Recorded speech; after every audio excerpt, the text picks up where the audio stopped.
Hello, everyone, and welcome back to the Shea Station podcast. It is episode 113. It's Monday, November 7th, and free agency has just begun, and the Mets are already headlining all the news. Edwin Diaz is back with the Mets on a 5-year, $102 million deal. Jerry, how are you feeling? Wonderful. For many reasons. That hits me on so many levels. Being a reliever that went through free agency, being a fan of the Mets and following them, like being a fan of Sugar Diaz. It's great. It's great for baseball. He deserved it. He got what he needed. He returns to a place that needs him. He returns to a city that loves him, that he loves, a contending team. This is a great sign. Great jumpstart on free agency from the New York Mets. There's so many reasons why it's significant, and I think the one that I completely thought of first was the conversation we had a lot after the Mets got eliminated was like, what is the plan for this offseason? Are they going to address it as the 5-year plan, or are they going to go for it again? And this contract tells me that they're going to go for it again because, hours into Edwin Diaz being not a Met technically, they have already gotten a deal done, and it feels like they were in communication the whole time, and Diaz wanted to come back. The only thing Diaz said was, I'm going to sign quick, so come to me with an offer as soon as you can, and that's exactly what the Mets did, and they didn't mess around. It's pretty cool. So I'm mistaken on my days here. Are we even in the free agency period yet? So guys are becoming free agents now. On Thursday, I think everything opens. But so right what was the day of the World Series? The last day of the World Series was Saturday. So Sunday, Monday, Tuesday, Wednesday, Thursday. So this isn't even free agency yet. Nah, technically not. So this is the 5-day window. Yeah. So free agency hasn't even started, which is excellent. To get out in front of it, to treat him very reasonably, to be like, look, we know we're not going to try to lowball you here. We're going to give you your fair market value. Let's just get it done. Let's not worry about it. So it's a win-win. For everybody involved because he's going to get it anyway. Now he knows that the organization that signed him respects him for what he's capable of doing. It was just a proper way of doing business, just treating everybody like fair people and moving forward. So it's not even free agency. So you can't even talk to anybody except for your own team. And for a guy that could have gone out there and probably gotten more. Oh, yeah. To just be happy, both sides happy. Nobody has to worry about it. The best in his agent's like, sweet, this is great. I don't have to do anything. Yeah, I mean, it's exactly what you said. Like, why not just lock down the guy when he can't talk to anybody else? It's clear that Sugar got used to New York, got acclimated, and probably wanted to come back for the right price. And the Mets now get arguably the best closer in baseball entering his age 29 season. They're going to have him for what's supposed to be his entire prime, essentially. And the funniest thing I saw was imagine someone reading that signing tweet or information in 2019 after the season that he had then and the stroke that you might have right after, because things change so much in the span of 3 years from that point. It's incredible. Yeah, it's truly like a great story. And again, like that 2019 is part of a development and makes him as more valuable if he hadn't struggled. Yep. A guy being able to overcome those woes, the handling in the media. He could do it anywhere. He did it in New York. He handled it with grace. You saw character. You saw drive. You saw his ability to go out and work on things that he needed to. Like just a great signing.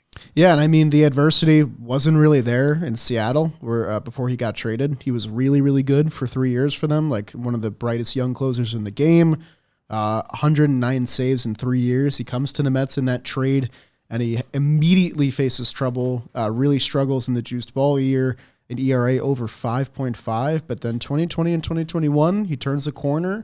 2021 had some lowlights, but he was ultimately, the best reliever out of the pen, which is what you traded him for.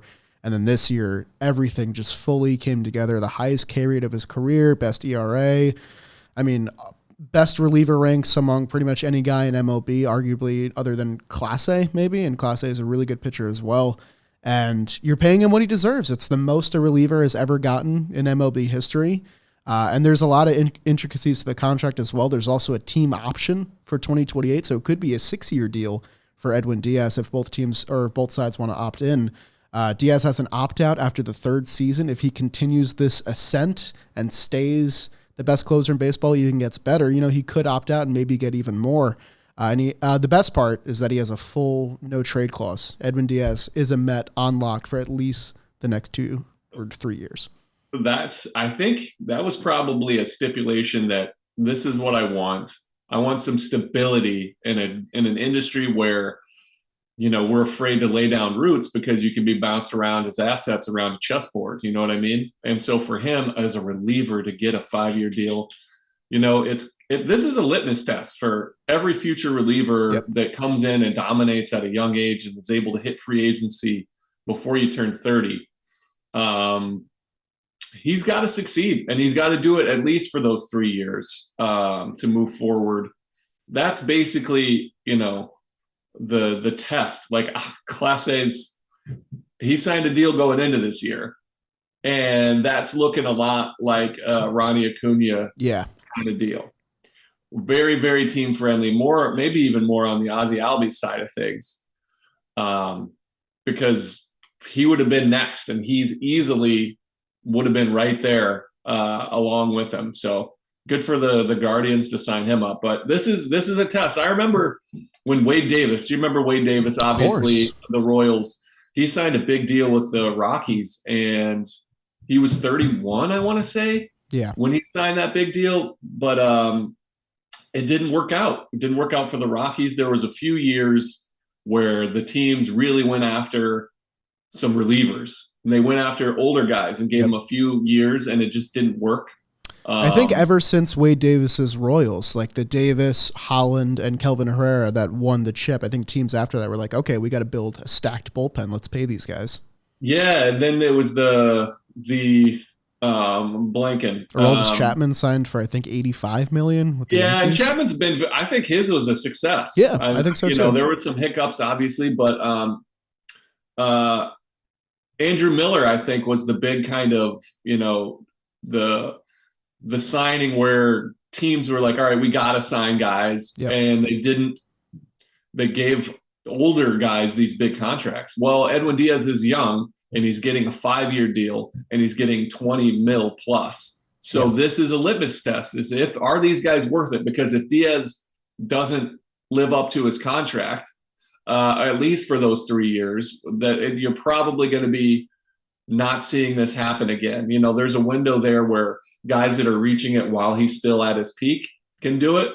But he was the best example of going to free agency, being the best at it, being young. This is Bryce Harper. This is Manny Machado coming into their prime for a reliever. And for him to go out there and get it, those guys have lived up to it so far. I think Edwin Diaz can do the same.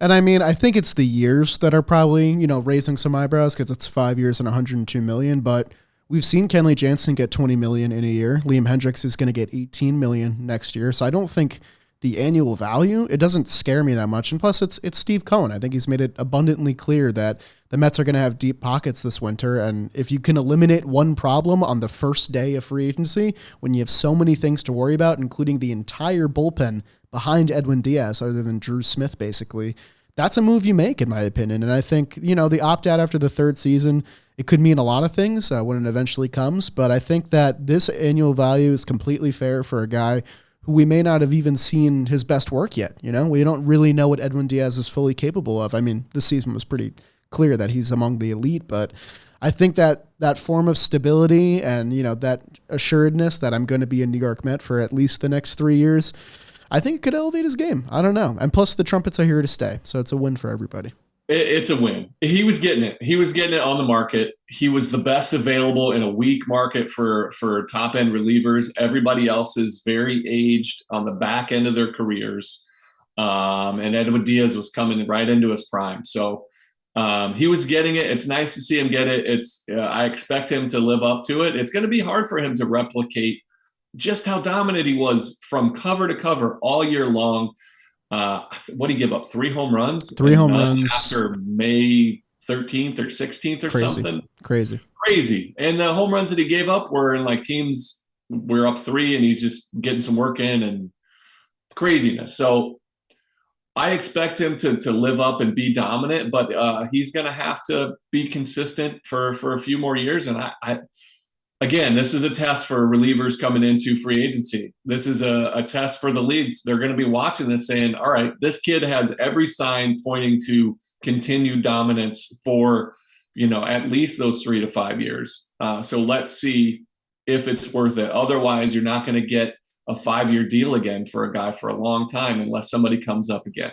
Yeah, and I mean, the Mets have now given out, 8 contracts in franchise history that surpassed $100 million, and 3 of them are already from Stevie Cohen, Francisco Lindor, Max Scherzer, Edwin Diaz, and you're probably going to get at least one more this offseason, right? I don't think that's outlandish to say.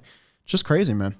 Yeah, I mean, it's a combination of this is the era of the world we live in. The contracts have been going up, and it's normal. Cost of living, that stuff works up. You get more money. Like, that's how the world is. And when you have the ability to sign guys like Stevie Cohen does, this is what's happening. Like, they're going to get it. It's on the market. So why not pay somebody that can do it in your uniform, that people love, that is not only very good at baseball, but brings a level of entertainment that we haven't seen before from a reliever in a very long time. So it's a cultural spectacle for New York. It really is. And it's so fun and it's enjoyable. I have to, we went, my family and I went on a little weekend getaway. And the kids in the back, my 2 boys are like, let's play the trumpet song. Like, I have to say no after so many times on repeat. You said no? Come on. You can only hear Timmy Trumpet That's true. On repeat so many times before. But it's part of the culture. I think it's a spectacle. It's fun. I want to take it from the Mets fans' perspective. Sure. This is another exciting time. This is another example of Stevie Cohen making it safe to be a Mets fan. Yeah. No, it definitely is. Your bullpen is in shambles right now. Without signing Diaz, you had so many parts that have fallen off that are in free agency, including Diaz. So they're doing what they needed to do, starting at the back end of the bullpen, signing the best closer available by a long shot, giving him what he's deserving on the market. And this shows you that they're going for it. It makes it safe to say, all right, we're not hitting reset like we could have. Yeah. We're not hitting, the quick rebuild kind of approach to it. They're going for it again. And it's going to start to bring in, that's attractive for free agents to come in and say, look, this guy treats players like people. He's like, hey, you're not just a baseball asset, you're a person. We want you to feel like a part of this family.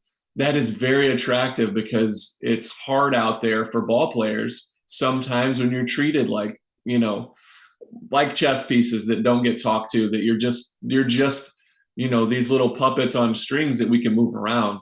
It's nice to be treated like a person of value, and that is attractive, especially for some of those big names going out there. Yeah, and I mean, Mark Canha, who is very candid in his New York Post article interview that came out recently, said that after just 1 year being a Met, he wants to retire and finish his career with the Mets in New York, and I think it speaks volumes to how different the culture of the team is now. And I mean, this quick move to get Diaz, I agree, is a perfect sign to other free agents that like, hey, we're not messing around. We're going to pay you what we think you deserve and what you think you deserve. And we want you to come be a part of, a team that we're trying to build up and be a perennial contender here. And what you mentioned before, I mean, one of the biggest tasks the Mets have this offseason is they have to rebuild basically their entire bullpen. And even if you maneuver some trades and sign some solid middle relief guys, none of it looks the same without Edwin Diaz at the top. I mean, it's just something you have to address immediately. And we talked before, the options outside of Edwin Diaz for a really elite guy at the back end of the bullpen were not ideal options for the Mets. I mean, Craig Kimbrell was there, Kenley Jansen was there, and those guys have stacked career resumes, but they're clearly past their prime. And this was basically the only guy who you could argue is entering his prime. So I think paying him the deal that is, quite considered an albatross for a reliever is worth it for the Mets. But there's still a lot of work to do now with guys like Tommy Hunter, Seth Lugo, Trevor May, Adam Ottavino, Joely Rodriguez, and Trevor Williams all hitting the free agent market, plus Michael Givens, who could also opt out. Yeah, I mean, again, it's all positive things for the New York Mets, positive for Edwin Diaz, a great sign of things to come. And, it just, your bullpen became your number one question because there's the lineup isn't set. You've got some key pieces gone. Nimmo is going to hit free agency. All these pieces are moving, but you have guys signed up. You have pieces in the rotation with Scherzer and Peterson. Possibly Cookie with the option, but you have McGill there. You have pieces. Joey Lucchesi coming back. Who knows what's going to be, but this was the biggest question mark, was the bullpen. And it all starts with the closer, because when you have the game on the line in the ninth inning, do you feel comfortable with the lead? And I think the Mets are going to be feeling very strongly about their ninth inning option. I definitely agree. And you mentioned some of the team options before. The Mets already exercised their one for Daniel Vogelbach, so he will be back with the team next year in 2023 on a $1.5 million option. Chris Bassett opts out of his mutual option. Not really surprising there, since he's probably seeking a longer-term deal, and he deserves it for sure. He had a great 2022. And Cookie Carrasco is the last one you mentioned, who we haven't heard much about yet, but probably will hear from in the coming days, I assume. Yeah, I mean, we'll probably hear within the next 2 days, I think. So the Edwin Diaz deal is done now, and I'm assuming the Mets want to take care of as many big problems early on as they can.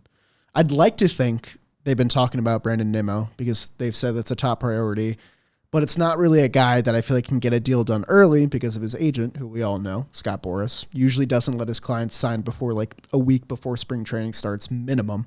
And DeGrom officially became a free agent this morning. So if you are Steve Cohen right now, Jerry, what is your plan of attack? What's the thing you harp on the most next out of your big two that are remaining? It's no longer a big three. Well, first of all, again, this was the number one question mark. I think this was the irreplaceable piece that you couldn't get another guy unless you made an amazing, ridiculous trade. This was the best piece in the back end of the bullpen market by head and shoulders, like not even close. This was the number one question going in.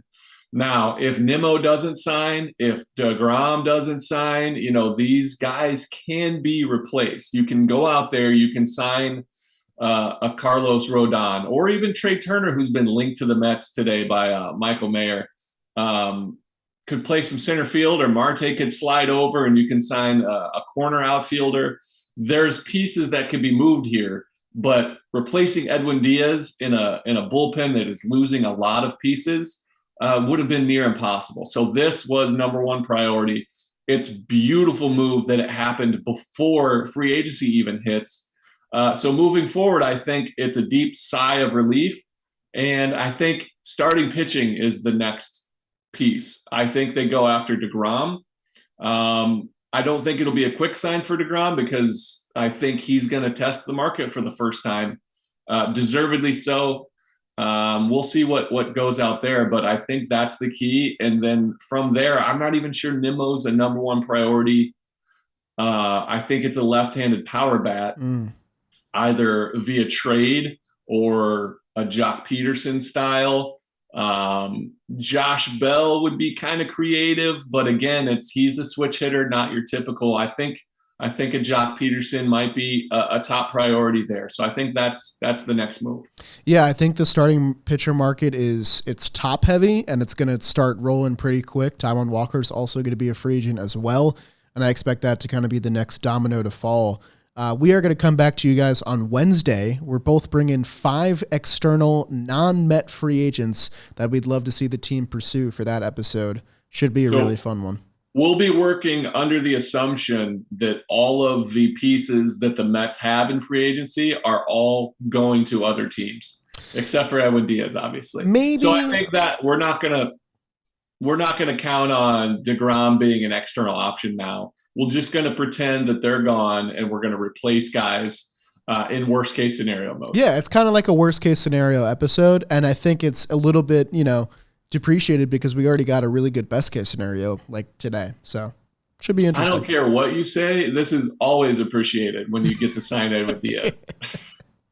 Yeah, I mean, it's a massive tone setter for this team. And, we have fun offseason content planned. Like, we're getting interviews lined up, but also this could just be a blitz of breaking news episodes. Who's to say? Who knows? Yeah, it's very exciting. And again, this is the number one benefit of having Stevie Cohen, at the helm of this team, of this franchise, is it just feels so much safer. Like, again, waking up after hearing that news, it just feels better. Like, it feels safe to be a Mets fan. And this is once again one of those moments where you're not overpaying for a guy to force him to come to Queens. This is a fair market value, maybe even on the short end, had he tested free agency, for a guy to return to a team that he's grown to love and feels good about the city and playing at Citi Field. Like, this is a win-win all around. It's what Max Scherzer signed up for when he signed his deal. It's what all of the free agents from here on out are going to understand, that the Mets are a player in every category moving forward. They're going to be contenders, and they're going to put together really good baseball teams and have a lot of fun on that playing field. Well put, Jerry Blevins. You got anything else? No, we're just me and Miley. Hey. We're saying goodbye. So, later, girl. She's very quiet, I will say. She hasn't said a lot this episode. Oh my gosh! If only you knew. This little wiener dog loves barking at anything that moves. If you think somebody's at the door, she can bark for about 3 minutes. The non-YouTube viewers are missing out right now. That's all I'll say. That's all I'll say. Yeah, my dachshund Miley made an appearance. So very nice. All right, guys, we'll be back with a full episode on Wednesday. More fun off-season speculation, but for now, bask in the glory of the Trumpets, man. You got 5 more years of it. Pretty nice. Very nice. Lovely day to be a Mets fan. Let's go Mets. Let's go Mets. Alonso to his left.